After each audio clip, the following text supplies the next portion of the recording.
Guys आज हम revision करने वाले हैं बीएनएस की क्लास 19 का। ठीक है, तो इसमें हम पढ़ने वाले हैं धारा 151। धारा 151 क्या कहती है कि राष्ट्रपति या राज्यपाल आदि पर हमला। यदि कोई भारत के राष्ट्रपति या राज्यपाल पर शक्ति का प्रयोग करे और उसका आशय इंटेंशन हो हमला, सदोष अवरोध, सदोष परिरोध और आपराधिक बल, तो ऐसे में उसे दंड कितना मिलेगा? दंड मिलेगा उसे, जेल होगी 7 साल तक की और फाइन देना पड़ेगा। जेल उसे सादा भी हो सकती है और कठोर भी हो सकती है। क्लियर। नेक्स्ट धारा है धारा 152 यानी 152। इसमें कहा गया कि भारत की संप्रभुता, एकता और अखंडता को खतरे में डालने वाले कार्य, जैसे कि जो कोई जानबूझकर, बोलकर, लिखकर या संकेतों से या फिर दृश्य रूपण से या इलेक्ट्रॉनिक कम्युनिकेशन से पैसे देकर देश में सशस्त्र विद्रोह या विध्वंसक कार्यकलाप या अलगाववादी गतिविधियों को बढ़ाता है, जिससे कि देश की एकता, अखंडता और संप्रभुता खतरे में पड़ जाए, तो ऐसे में उसे दंड मिलेगा कितना? आजीवन कारावास या फिर 7 साल तक की जेल और प्लस फाइन। ठीक है, क्लियर।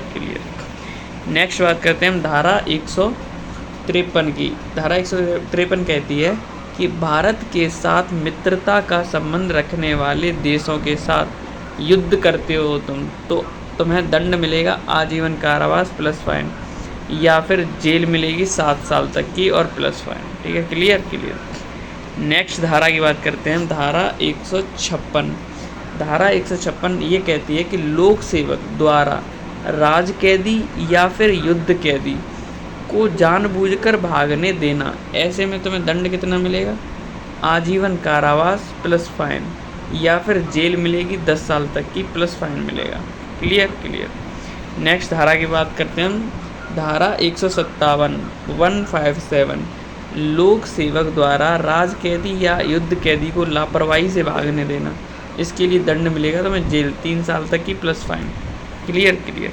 नेक्स्ट बात करते हैं हम धारा 159 यानी धारा 159 में क्या है कि किसी व्यक्ति द्वारा सेना, नौसेना या वायुसेना के किसी अधिकारी या सैनिक को विद्रोह के लिए भड़काना, ये क्या है? यह एक अपराध है। इसके लिए तुम्हें दंड दिया जाएगा आजीवन कारावास, साथ में तुम्हें फाइन या फिर जेल दी जाएगी 10 साल तक की और साथ में फाइन। व्यक्ति कौन होगा? तो सामान्य नागरिक होगा जो विद्रोह के लिए भड़काने वाला होगा। ठीक है, क्लियर। अब बात करते हैं धारा 160 की। मोस्ट इम्पोर्टेंट धारा है, इसको याद कर लेना। ठीक है, धारा याद रख लेना। कितनी? धारा 160। इसमें कहा गया है यदि कोई सेना, नौसेना या वायुसेना के अधिकारी या सैनिक को विद्रोह के लिए भड़काए और विद्रोह भड़क जाए, तो उसे दंड मिलेगा मृत्यु दंड या फिर आजीवन कारावास या फिर जेल मिलेगी 10 साल तक की प्लस फाइन मिलेगा। ठीक है, और किसे दंड मिलेगा? तो दंड उसे मिलेगा जिसने विद्रोह के लिए भड़काया होगा। ठीक है, क्लियर। अब बात करते हैं नेक्स्ट धारा है धारा 163। धारा 163 इसमें कहा गया है कि किसी व्यक्ति द्वारा सेना, नौसेना या वायुसेना के किसी अधिकारी या सैनिक को सेना को छोड़ने के लिए उकसाना, सेना का त्याग करने के लिए उकसाना, तो उसे दंड कितना मिलेगा? जेल होगी उसे 2 साल तक की और फाइन देना होगा।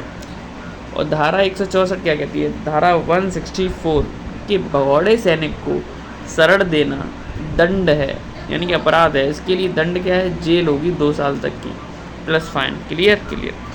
नेक्स्ट बात करते हैं हम धारा 168 क्या कहती है कि सैनिक, धारा कौन सी? 168 सैनिक, नौसैनिक या वायुसैनिक द्वारा उपयोग में लाई जा रही पोशाक, यूनिफॉर्म या फिर टोकन धारण करना दंड है, अपराध है। तो दंड इसके लिए है जेल 3 माह तक की या फिर फाइन 2000 रुपये या फिर दोनों से भी दंडित किया जा सकता है। क्लियर। तो नेक्स्ट क्लास में मिलते हैं।